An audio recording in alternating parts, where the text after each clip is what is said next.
Hello everyone, I am Kamal from English Wise Adelaide and we are here to discuss about Read Aloud section which is under PTE Speaking.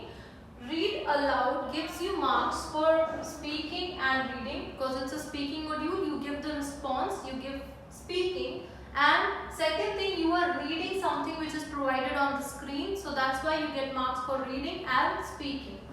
Now let's see how it looks like. Firstly, they will give you a text which will be present on the screen. A text is present and they give you preparation time of 30 to 35 seconds. So I would say PTE is very generous because they give you preparation time of 30 to 35 seconds. In this preparation time, there is no recording going on. So this time is not assessed. This time is purely for you to practice. Now whatever words or whatever content is present on the screen, make sure that you are preparing yourself in this time. After the preparation time, there is a beep sound. That beep sound, you will see that a bar is present on the screen and it turns blue. The moment the first bar itself is blue, you have to speak or give your response.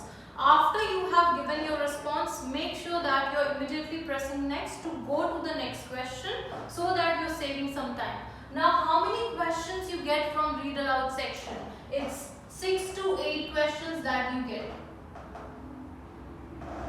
Now, we will see what are the most important things to take care when it comes to your Read Aloud section. The first three things on which the whole speaking module is based on is your oral fluency, pronunciation and content.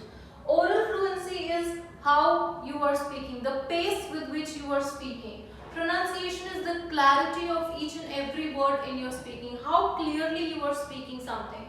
Next thing is content. Whatever is present on the screen, each and every word counts towards your content marks.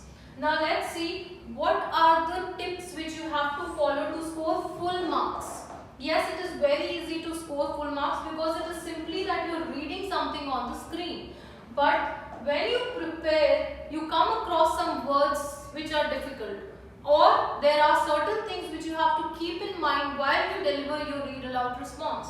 The very first thing is there need not be any addition. No addition means some people they have the habit of saying my name is Kamal, I am from English Wise Adelaide. So that is treated as A and is treated as am. People should not do any addition, they should not make any additions to the text which are provided. If you are taking these filler sounds of they are regarded as addition. So try not to make any additions from your side because it is treated as an extra word and your content is added over here. It means your marks for content goes down. The next thing is there need not be any omission. Omission simply means deletion of words. You should not delete any word from your text which is provided. Sometimes people delete a, the, or they delete ses. I have come across many students who delete ses words. Basically, if fathers is written, they will say father. If contents is written, they will say content. So it means you are deleting the plural content or s. If ours is written, they will say r. So please make sure that you are not omitting any word or you are not deleting the text or content which is present on the screen.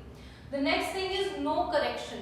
Why you will not correct yourself if you made a mistake? Because when you try to correct yourself, you fumble and you hesitate. And the moment you hesitate, the oral fluency goes down. So make sure that your oral fluency is intact. You are not fumbling or you are not correcting any of the words. If you made a mistake, just go with it. The last thing is there need not be any clubbing. Clubbing of words means you are joining 2 or 3 words together and then speaking them out. Clubbing, I'll give you an example. For example, Tom and Jerry is written. Students, we have seen that students make a mistake. Tom and Jerry, they think that oral fluency means they have to speak very fast. But that is not the case. We are non-native speakers. We cannot be native speakers. We have to maintain our natural pace with which we speak.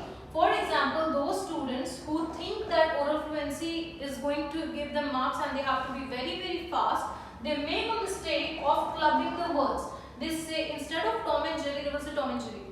So now when they said Tom and Jerry, it is not Tom and Jerry anymore. It became Injury.